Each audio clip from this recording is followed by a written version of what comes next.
una sorprendente despedida con Pillogi Miss You. ¿Son estos mensajes, como preguntábamos, dignos de unos reyes de España? Editorial con Eduardo García Serrano.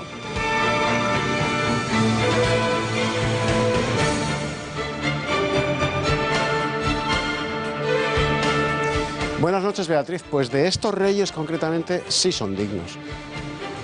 Esta es, como Felipe VI dijo en su pseudo coronación laica, la monarquía renovada para un tiempo nuevo.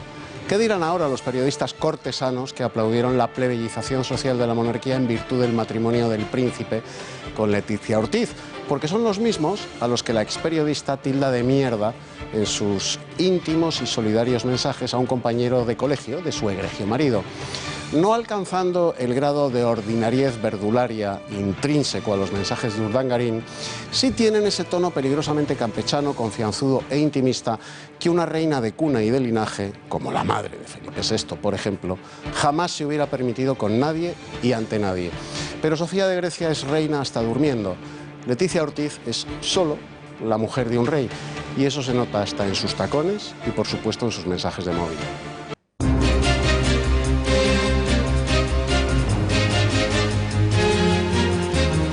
Miguel Tejero, el que fuera contable de Nos y cuñado de Diego Torres, desmiente a Iñaki Urdangarín y su socio al afirmar que nunca remitió ninguna de sus gestiones a la Casa Real. La venganza del cuñado ante el juez no se ha quedado ahí. Ha reconocido pagos en negro y ha asegurado que los sueldos de los empleados ficticios se los quedaban Torres y Urdangarín.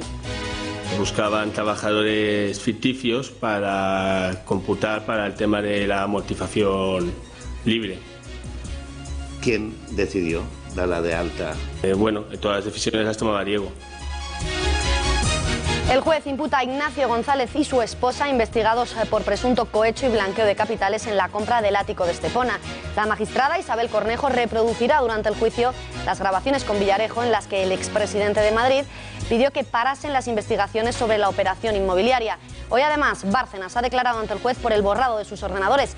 El extesorero ha repasado de memoria la caja B presuntamente destruida por el partido, en el que aparecían pagos a Loewe, sastrerías y empleados. Él se ha hecho acopio de un documento que él había elaborado, en el cual ha ido identificando uno por uno los archivos que constaban en sus ordenadores personales.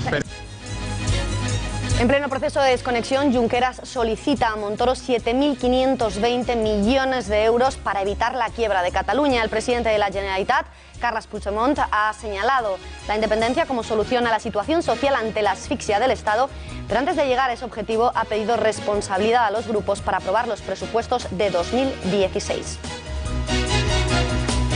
Trump gana, Cruz aguanta y Rubio se hunde en el mini martes. Trump se impuso en Mississippi y Michigan, dos de los estados más codiciados. La demócrata Hillary Clinton también logró una victoria histórica en Mississippi frente a su rival Bernie Sanders en la carrera a la Casa Blanca. Juanma Pérez Noya, muy buenas noches. Tenemos novedades en la Champions League. Sí, de hace apenas unos minutos, porque ayer el Wolfsburgo y el Real Madrid hicieron lo que tenían que hacer, pasaron a los cuartos de Champions después de eliminar a Gante y Roma respectivamente, y hace apenas unos minutos este estadio que estamos viendo, Daluz, tendrá la Champions, por lo menos jugarán los cuartos de final después de que hayan ganado 1-2 en San Petersburgo al Zenit. Es el tercero de los equipos clasificados. Esta tarde se juega además el Chelsea-PSG. En el tiempo de deportes ampliamos información de todo lo relativo a esta competición.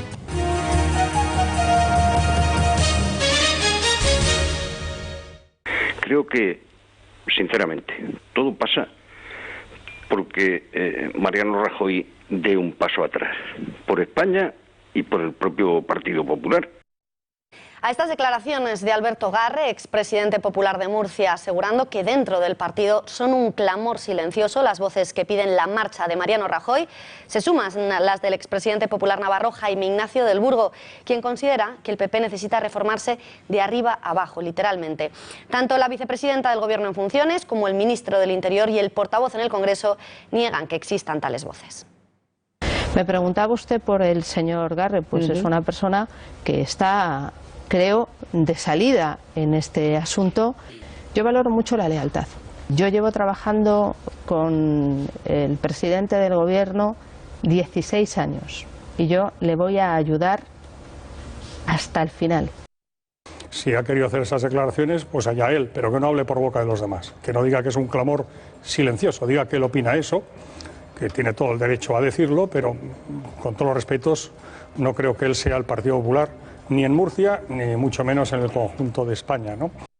En Murcia, que es la circunscripción a la que Alberto Garre pues, tuvo el honor, ¿no?, de presidir, lo que se ha producido ha sido un clamor a favor del señor Rajoy, manifestado en las urnas. ¿Qué opinan los ciudadanos de las palabras de los dirigentes populares que piden la marcha de Rajoy? ¿Consideran que si fuese otro el candidato popular obtendría el partido mejores resultados? Y de ser así, ¿a quién pondrían en su lugar? Salimos a la calle con nuestros micrófonos para saber lo que opina la gente. Mariano Rajoy en el Partido Popular es muy importante. No. ¿Por qué? Porque creo que ha sido un gran presidente. Ya lleva mucho tiempo y ha hecho muchas cosas mal. Rajoy es el alma mater del proyecto del Partido Popular. No, porque toda la espiral de corrupción y de carrinclonismo que exuda el partido. Creo que sí, pero está la cosa muy complicada. En todas las elecciones ganó y ya está. Y se tiene que mantener. Sí, claro que sí. Tendría que estar Soraya en vez de Mariano Rajoy. O bien la de Agricultura o bien la de Fomento. Me fijó, está Soraya, sale Santa María. Si pusieran a Soraya, seguro. Además podría pactar con Ciudadanos sin problema y tener una mayoría solvente.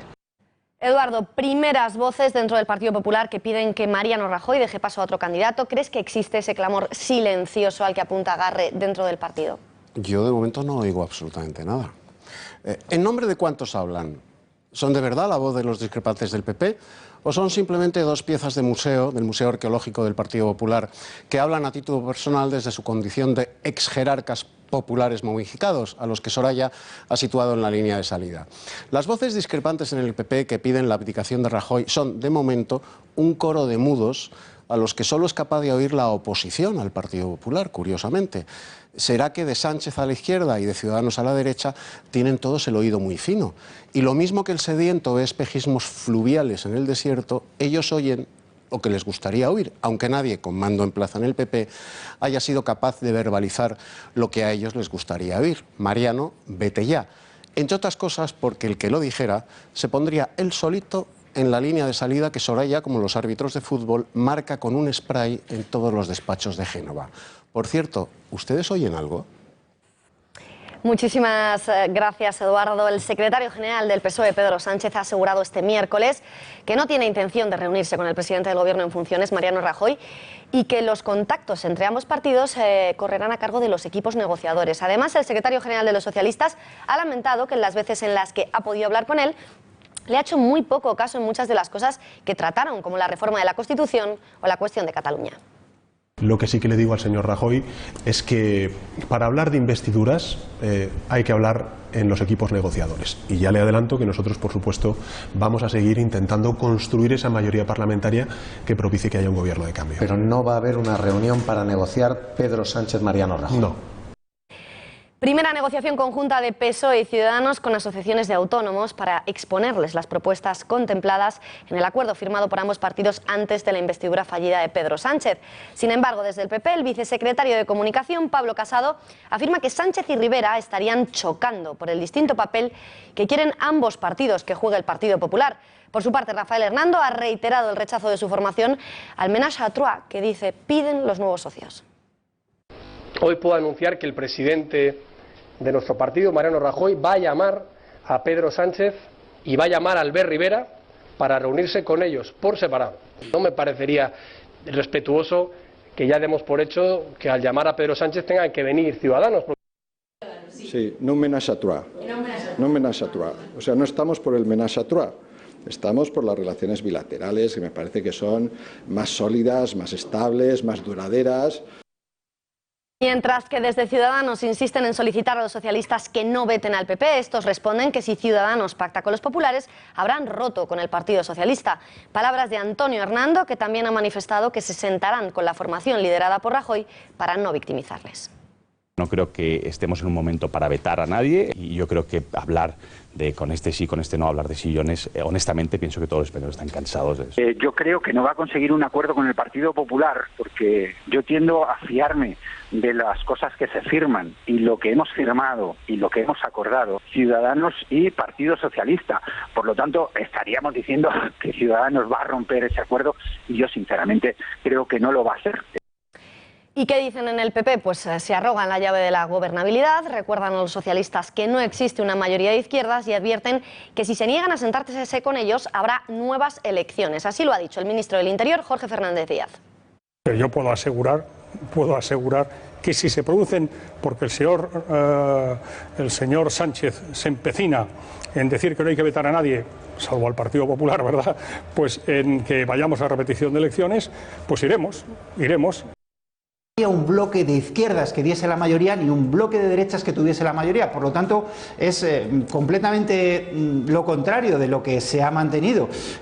Nosotros creemos que la transversalidad fundamental la hemos propiciado nosotros con ese acuerdo con Ciudadanos. Al bloqueo político se suma la crisis territorial que se ha instalado en Podemos, que ha decretado la ley del silencio hasta su recomposición. En total, 6 comunidades autónomas están en crisis. El mapa se complica para la formación de Pablo Iglesias, que si en los últimos meses ha visto cómo sus representantes en Galicia, Cataluña o La Rioja se rebelaban, afronta ahora la penúltima crisis, la de Madrid. Rosa Cuervas Mons, ¿cuál es ahora mismo el panorama político en Podemos? Buenas noches. Buenas noches, Beatriz. Pues efectivamente, panorama complicado para los podemitas. La última comunidad díscola es, como decías, la de Madrid, donde este martes presentaba su dimisión el secretario de organización, Emilio Delgado, que se marchaba dando un portazo y acusando al secretario general, a Luis Alegre, de ausencia de dirección. Este miércoles, hace escasamente una hora, otros 9 miembros de la formación en Madrid presentaban su dimisión. Pero no es esta la única comunidad en la que los podemitas tienen problemas. Si empezamos por el norte de España y nos situamos en Galicia, nos encontramos al partido dirigido por una gestora después de la ruptura de relaciones entre Breogán Riobó, el secretario general, y Pablo Iglesias por un desacuerdo en la manera de concurrir a las urnas en las próximas elecciones. Desde ahí nos marchamos hasta el País Vasco, donde semanas antes de las elecciones autonómicas la cúpula anunció en una rueda de prensa que se marchaba, criticaba la falta de autonomía, la ausencia de libertad, se impuso una gestora y después unas primarias. Es la misma situación que han vivido los podemitas en La Rioja. Desde ahí nos marchamos hasta Cantabria,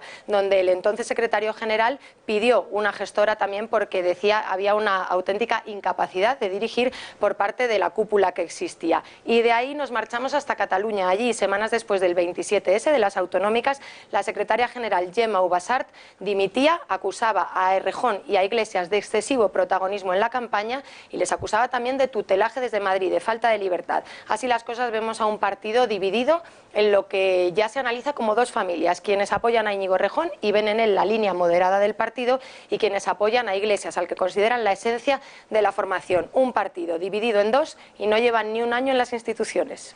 Muchas gracias, Rosa Cuervas Mons, de Gaceta.es. Parece que los socialistas tienen depositadas todas sus esperanzas en Podemos. Su portavoz en el Congreso, Antonio Hernando, ve con optimismo cómo la formación morada empieza a fracturarse y da por hecha su abstención final. Para Hernando, la división territorial del partido aleja cada día más a sus marcas del líder, Pablo Iglesias. Y en la misma línea se ha mostrado hoy el secretario general de los socialistas, Pedro Sánchez, quien no ha descartado que en un futuro gobierno encabezado por él, la vicepresidencia la ocupe el líder de Podemos, Iglesias. Que quiero un gobierno plural. Yo siempre he dicho que no me he cerrado nunca a gobiernos en coalición. Creo que el Partido Socialista, con 90 diputados, pues no tiene la fuerza suficiente como para tener un gobierno monocolor, porque así lo han querido los españoles. Por tanto, yo no me cierro a ninguna formulación.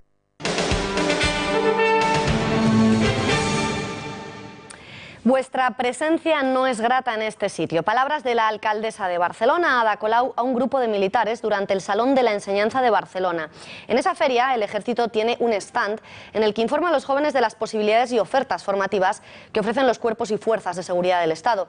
La alcaldesa de Barcelona, Colau, ha comunicado a los militares que se han acercado a saludarla en ese salón que se celebra en Barcelona, que no deseaba que estuvieran en el certamen por lo de separar espacios, ha dicho. Hola. Muy bien, igual. Ya sabes que nosotros preferimos como ayuntamiento que no haya presencia militar en el salón, ¿no? Pero, sí, pero simplemente porque creemos que hay que separar los espacios.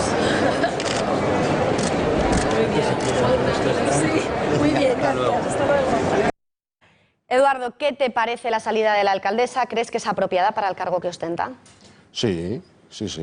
Los barceloneses han votado eso, ¿no? Pues ahí lo tienes.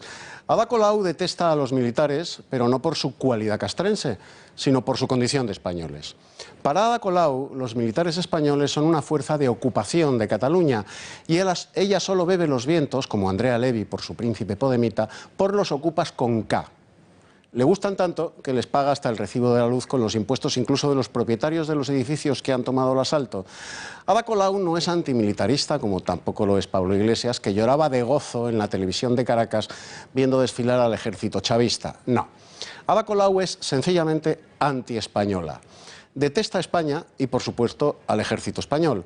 Si Ada Colau hubiera recibido al capitán general del ejército de la República Independiente de Cataluña, habría ido a abrazarle marcando el paso de la oca.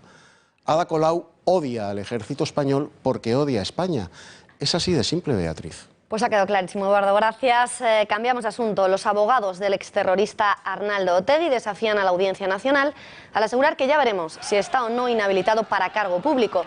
Otegi puede encabezar cualquier lista electoral, afirman sus letrados, al tiempo que anuncian que pelearán su inhabilitación hasta última instancia. Hay que recordar que la Audiencia Nacional confirmó que Otegi no podría tener ningún cargo público hasta el 28 de marzo de 2021, en ejecución de una pena de inhabilitación que le fue impuesta junto a 6 años de prisión por el intento de reconstruir Batasuna.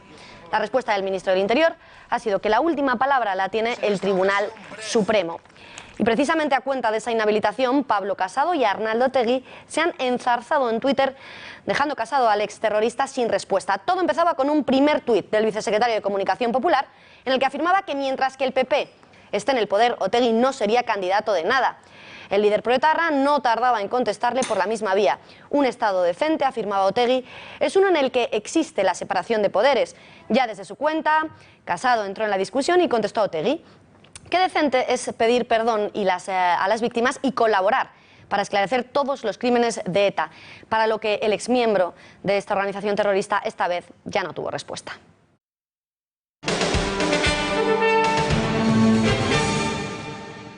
La Casa Real, salpicada por un nuevo escándalo provocado por sus amistades peligrosas. La publicación de unos mensajes enviados por los reyes a su íntimo amigo, Javier López Madrid, evidencia lo peligrosa que puede ser la intimidad de los monarcas en sus relaciones personales. La reina consorte envió el pasado 14 de octubre unos mensajes al yerno de Villarmir, mostrándole su apoyo incondicional tras su imputación por el escándalo de las tarjetas Black.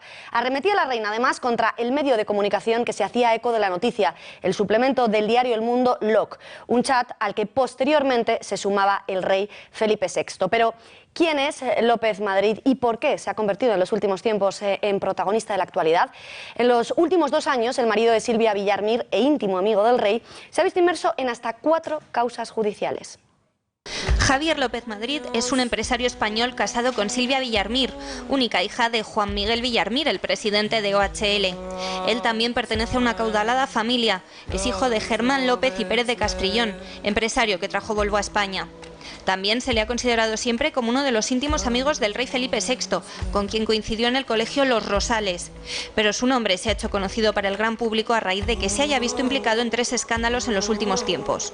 El primero, el de su exdermatóloga, la doctora Elisa Pinto, que según su versión habría sido amante del empresario y en 2013 lo denunciaba por acoso. Hace escasos días la Fiscalía de Madrid solicitaba el sobreseimiento de las actuaciones seguidas contra el consejero de OHL al considerar que la mujer podría ser autora de un montaje sobre todo lo ocurrido.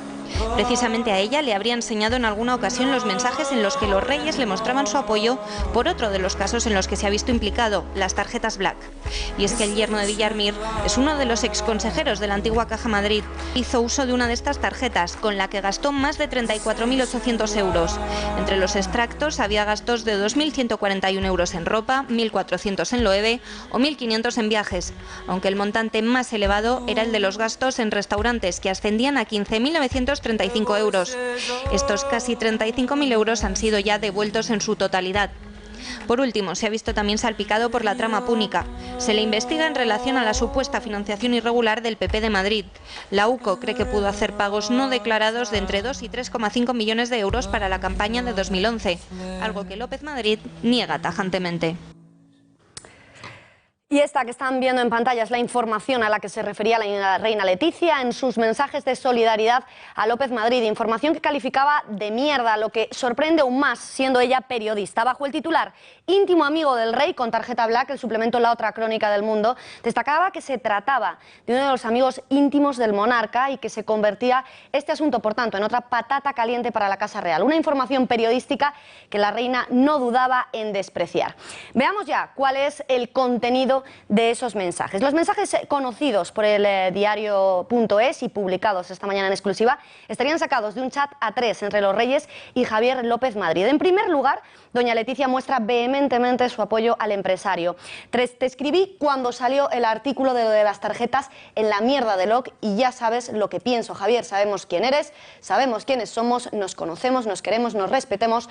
Lo demás, merd. Un beso con Pillogi. Miss you, haciendo referencia a las clases de yoga a las que asistían juntos y diciendo explícitamente que le echa de menos. El empresario responde entonces agradeciendo el apoyo y promete ser más cuidadoso con su conducta en adelante porque vivimos en un país muy difícil, escribe textualmente. Entra entonces en escena un tal PFPT que, según los documentos incorporados en el sumario judicial, se trataría de un acrónimo de Príncipe Felipe Particular. El hoy rey le pide tener una conversación sin interrupciones y le propone quedar a comer. López Madrid dice entonces: no puedo, señor, se refiere así a su íntimo amigo, estoy en San Francisco. Le ofrece adelantar su vuelta, pero Felipe de Borbón le corta diciendo: pues claro que no, hombre, era por charlar con tranquilidad, es lo que le decía en ese momento el rey, y quedan para hablar y verse a su vuelta. Finaliza el chat López Madrid con un gracias, señor. La comida se habría celebrado, según asegura el diario.es, finalmente una semana después. La Casa del Rey ha afirmado este miércoles que los reyes Felipe y Leticia pusieron fin a la relación de amistad que mantenían con el empresario Javier López Madrid, procesado en el caso de las tarjetas Black de Caja Madrid e investigado en una pieza separada de la trama púnica que apunta a una presunta financiación ilegal del Partido Popular. Esa relación de amistad ya no existe, indicaba un portavoz de la Casa del Rey en respuesta a la exclusiva que publicaba el diario.es esta mañana, lo que lleva implícito pues que antes sí existió. Para analizar la información que les acabamos de contar, tenemos conexión en directo con el periodista que ha publicado estos mensajes de móviles. Se llama Pedro Águeda, del diario.es. Señor Águeda, buenas noches. Buenas noches. Pedro, pongamos en contexto, si te parece, el momento exacto en el que se produjo este intercambio de mensajes de texto. Se había publicado información sobre la implicación de López Madrid en las tarjetas Black. Estaba ya en la opinión pública su supuesto acoso a una dermatóloga, que luego se archivó. Pero todavía no era público su supuesta vinculación con la financiación del PP, ¿no? Bueno, el caso que copaba la información nacional en aquella época era las tarjetas Black. El gasto de más de 15 millones de euros por los consejeros y directivos de Caja Madrid y Bankia, entre los que se encontraba Javier López Madrid. 5 días antes de que recibiera ese mensaje de la reina y en el que participa, en el chat en el que participa también el rey, se había conocido el detalle exacto de los gastos que habían pasado pues, con esa tarjeta opaca al fisco, no declarada a Hacienda, los consejeros y directivos, y López Madrid pues era uno de ellos. Os creo recordar que gastó más de 37.000 euros pues todo en productos de lujo, tanto hoteles, restaurantes como tiendas de moda de la capital. Pedro, tenemos que preguntártelo, aun entendiendo las reservas en tu respuesta, ¿de dónde salen estos mensajes? ¿Se filtran por vía judicial, por vía policial, por la dermatóloga que le denunció por acoso, por el propio entorno de López de Madrid? Entendiendo que un periodista no revela sus fuentes, pero danos alguna pista. Bueno, yo estoy acostumbrado, me dedico a hacer información de tribunales y toda esta información está incorporada a un sumario sobre el que se levantó el secreto hace semanas. Es el sumario de la causa por presunto acoso sexual de López Madrid contra la doctora, que tiene una derivada en otro juzgado que a raíz de la denuncia que él pone contra ella por los mismos hechos después de que la mujer lo denunciara y está incorporada, como hemos dicho, al sumario de esas investigaciones. Pedro, ¿qué relación tenían los reyes con López Madrid por aquella época? Lo decimos porque, a tenor del comunicado que ha hecho público hoy Casa Real, en la que ni confirma ni desmiente la veracidad de esos mensajes que habéis publicado hoy, pero sí que aseguran que ya no son amigos. Ahí va implícito que eran amigos y bastante, a tenor de lo que hemos podido leer en esos mensajes. Está publicado que López Madrid es una persona del círculo íntimo de Felipe VI al que se incorpora la reina Leticia cuando empiezan su relación sentimental con el entonces príncipe Felipe. Y bueno, pues como se puede demostrar y por otros mensajes que consideramos que no tienen ninguna relevancia mediática y que pertenecen al estricto ámbito de la privacidad, no hemos publicado, pues es una relación muy próxima, de círculo próximo y muy intensa. Una relación que de acuerdo a lo que nos dijo ayer la Casa del Rey ya no existe, ya habíamos entendido por otras fuentes que era así, pero que tampoco tenemos conciencia cierta de exactamente cuándo se interrumpe, porque como bien estabais explicando ahora, los escándalos de López Madrid se van sucediendo en el tiempo. Estamos hablando de octubre de 2014, las tarjetas Black. En febrero, creo recordar, enero-febrero de 2015 trasciende su imputación en el caso de la doctora. Y bueno, mucho más recientemente, pues la condición de investigado en la Audiencia Nacional por haber financiado presuntamente de forma irregular al PP madrileño. Pedro, ¿por qué crees que los reyes y sobre todo la reina apoyan sin ambajes a López Madrid y confían en su inocencia, calificando incluso de merd todo lo que no sea su relación y calificando de mierda a uno de los periódicos que informa sobre su implicación en las tarjetas Black?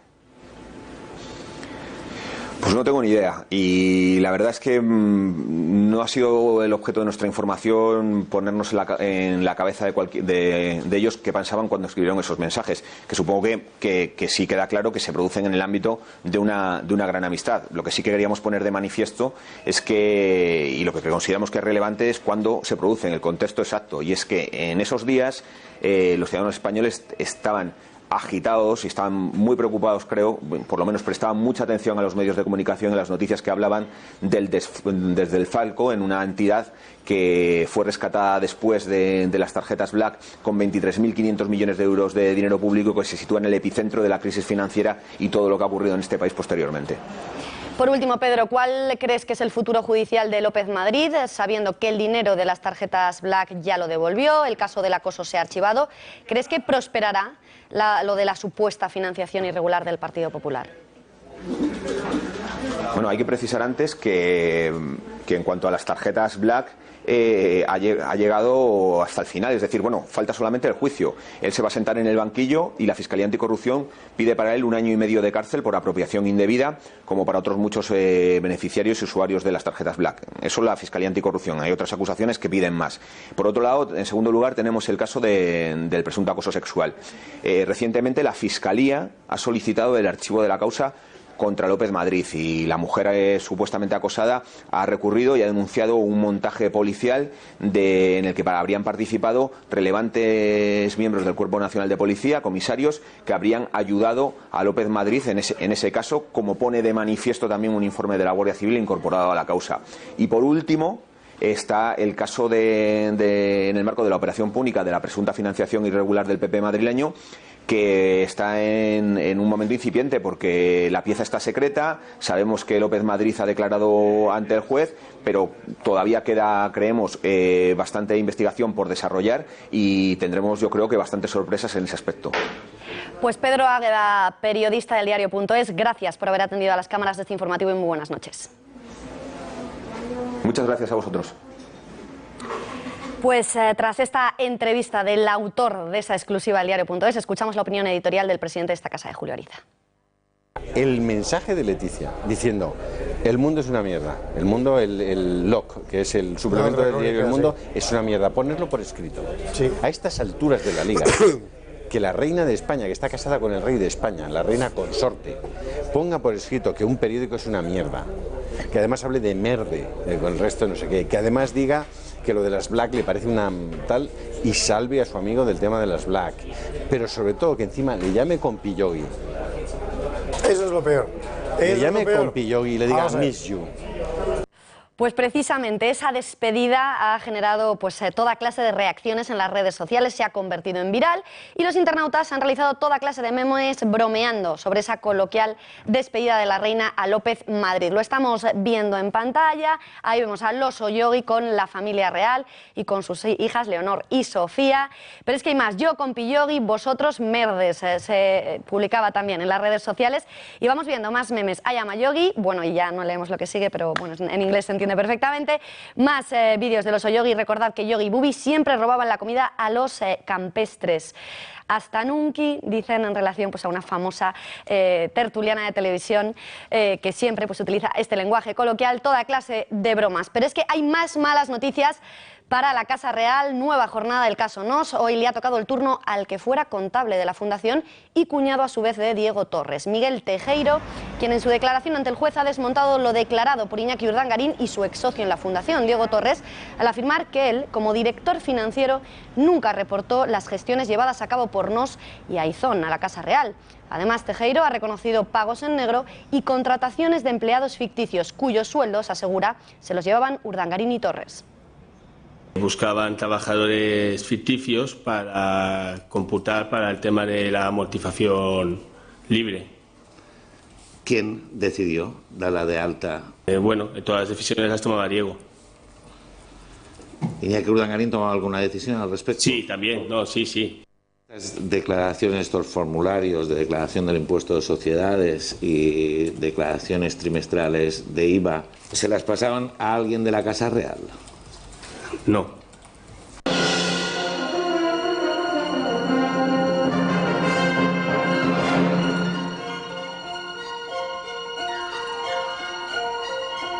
Y hoy miércoles, tiempo de echar un vistazo a la historia con Fernando Paz, nuestro historiador favorito y de cabecera, y hablamos de Hitler. Hablamos de Hitler. Porque hay el estreno de una película que cuenta el intento de asesinato de Hitler y luego, por otra parte, también vamos a abordar la figura de Pío XII y su relación con el nazismo. Empezamos por la película, si te parece. Perfecto. Cuéntanos.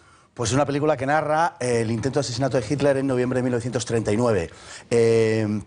16 años antes, el año 23, los nazis habían intentado tomar el poder mediante un golpe de Estado en Múnich y a partir de que llegaron al poder en 1933, pues celebraron anualmente aquel intento de golpe de Estado de unos años antes. Eso respecto a la ¿Qué te he cortado? No, he terminado.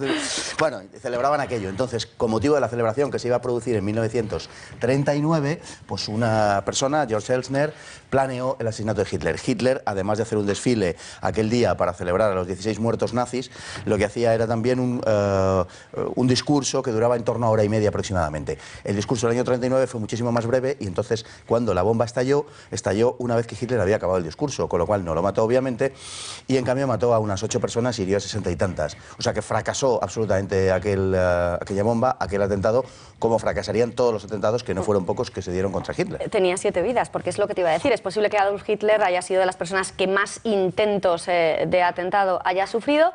¿Cuál es el que más cerca estuvo de conseguirlo? Hubo varios. Este es uno que estuvo muy cerca, estuvo a 20 minutos, una cosa así, de conseguirlo.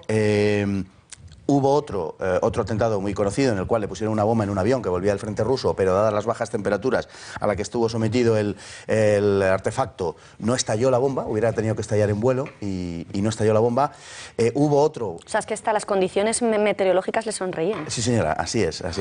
Y hubo otro que un militar alemán en el que un militar alemán trató también de matarle con motivo de una exposición a la que iba a acudir Hitler a ver pues, una serie de uniformes nuevos que habían salido de Italia. Entonces él se iba a llenar los bolsillos de bombas y en un momento determinado se iba a abrazar a él en una especie de atentado yihadista a van la letra y le iba a hacer volar, iba a volar. Paz, y la película esta famosa de Tom Cruise también en el que se planifica ese atentado, ¿cuál fue? Eso fue directamente una estrategia, ¿no? Ese fue el último, fue el del 20 de julio, es el atentado que más cerca estuvo de triunfar, sin duda ninguna.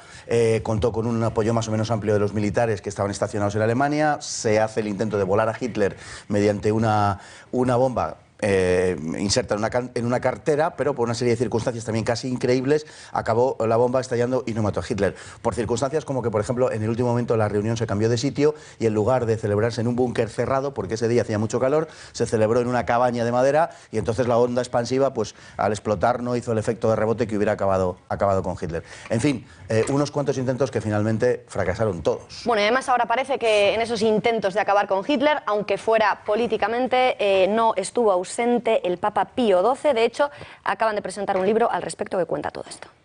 Pues efectivamente, un libro que se llama Iglesia de espías, la guerra secreta de Pío XII contra Hitler, en donde se narra los intentos políticos, por supuesto no personales, digamos, de acabar con el gobierno de Hitler. Y bueno, pues, un amplio repaso a las iniciativas de Pío XII para acabar con Hitler. Es importante porque desde los años 60, desde comienzos de los años 60, finales de los 50, se puso en marcha una estrategia que se diseñó desde el bloque del Este, desde Rusia, para desacreditar a Pío XII y acusarle de haber sido connivente con las persecuciones de judíos y con el nazismo, cuando la realidad es todo lo contrario.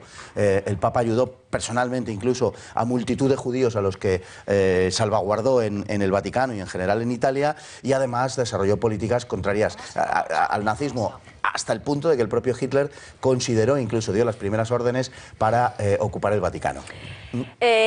¿Cuáles fueron las relaciones de la Alemania de Hitler con la Iglesia Católica, o más generalmente del nazismo con el cristianismo y más concretamente el catolicismo? Fueron relaciones malas, en general las de la Iglesia, aunque al principio la Iglesia hizo todo lo posible con ese régimen, como con cualquier otro, por llevarse bien, y se firmó un concordato, pero inmediatamente las relaciones comenzaron a tensarse bastante pronto, ¿no?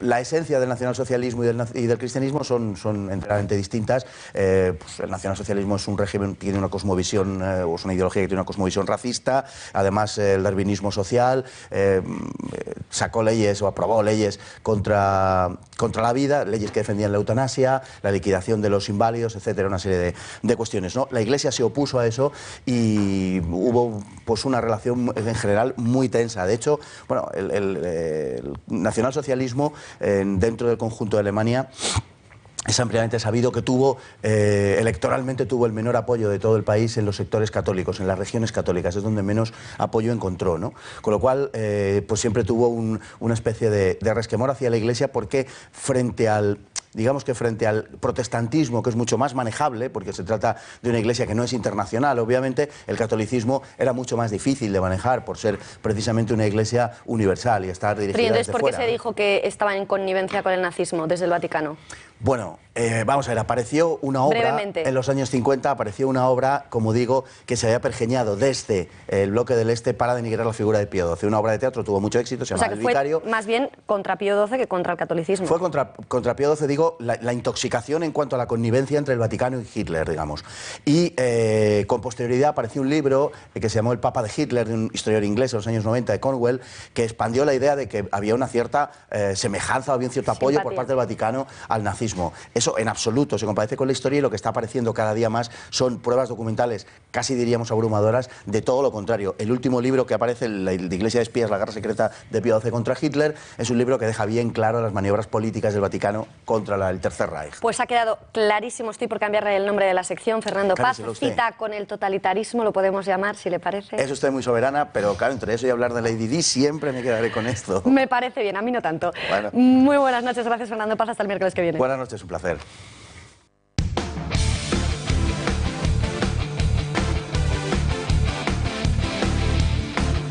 Y en los deportes, Juanma Pérez Noya, hola de nuevo. ¿Qué tal?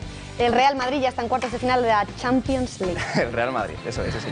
Sí, porque ayer hizo los deberes, ganó 2-0, llevaba ya una renta de 0-2 en el Olímpico de Roma, pero volvió a ganar otros 2 goles más con la exhibición de Lucas Vázquez. Al principio, eso sí, lo pasó un poquito mal el Real Madrid, y al acabar el partido, Sergio Ramos le hizo una entrega, un regalo, una camiseta muy especial a Florentino Pérez por su cumpleaños. Ayer cumpleaños el máximo mandatero madridista, le firmaron todos los jugadores, también Zinedine Zidane, y ojo, atentos a Punto Pelota, nunca hay que perdérselo, hoy tampoco, porque vamos a desvelar el mensaje que le escribió la plantilla a su presidente. Bueno, pues después de salir de vestuario, Sergio Ramos atiende a la prensa y dijo esto acerca de la posible salida de Cristiano Ronaldo.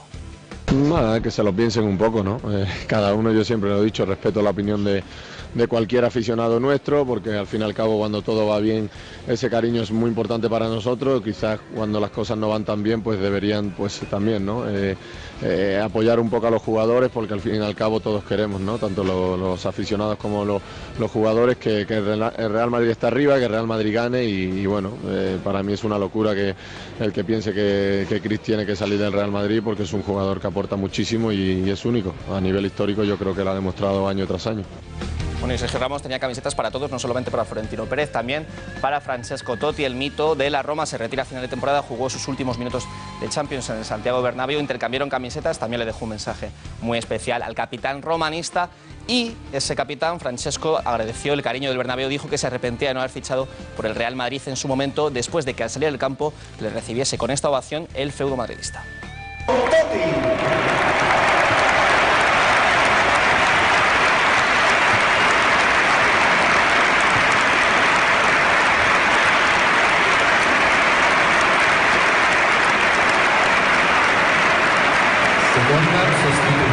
Bueno, esto fue en el estadio del Real Madrid y el estadio del Fútbol Club Barcelona tendrá que remodelarse. Ayer fue presentado el proyecto definitivo de un estudio japonés que remodelará el Camp Nou y quedará así como estamos viendo para el próximo 2021. Las obras comenzarán en mayo de 2017. Más de 200 millones de euros invertirá el club azulgrana en dejar todo el estadio cubierto, sentado y con 105.000 espectadores. Y nos vamos muy rápido, Beatriz, porque ya hemos hablado de ese Benfica-Zenit que se ha jugado antes y ahora vamos a hablar del Chelsea-PSG. En apenas unos minutos comienza en Stamford Bridge el partido, uno de los partidos más interesantes de la Champions. Estamos viendo a Sean Garnier, uno de los freestylers más famosos de Francia, pues mofarse un poco de los aficionados del Chelsea minutos antes, esto ha sido esta mañana, de que comience el partido. Hay que estar muy atentos a Punto Pelota para seguirlo.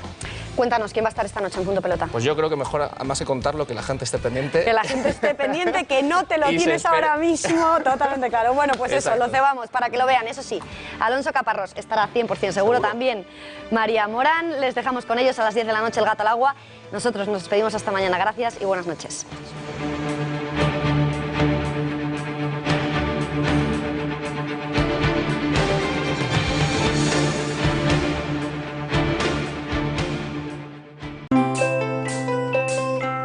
And all I want is love, and all I want is fun. Non, rien de rien.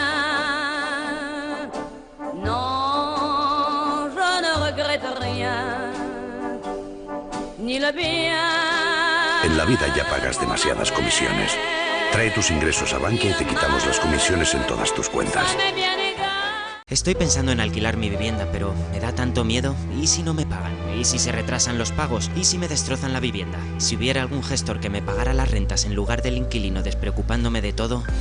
Somos la única empresa del mercado cuyo grado de implicación en la gestión del alquiler llega hasta el punto de pagar directamente y sin ningún retraso a los propietarios las rentas de los inquilinos a los que seleccionamos. Agencia negociadora del alquiler, el alquiler sin riesgos. Desde que me fui de casa de mis padres he aprendido dos cosas fundamentales en relación a la comida. Una, que si quiero comer bien, tengo que comprar bien. Gracias. Hola, hijo. Gracias. Me voy a comer con unas amigas. Y la segunda, que siempre hay que tener fuete imperial en casa. Imperial El Pozo. Sabor imperial. El Pozo. Contigo de principio a fin. Sientes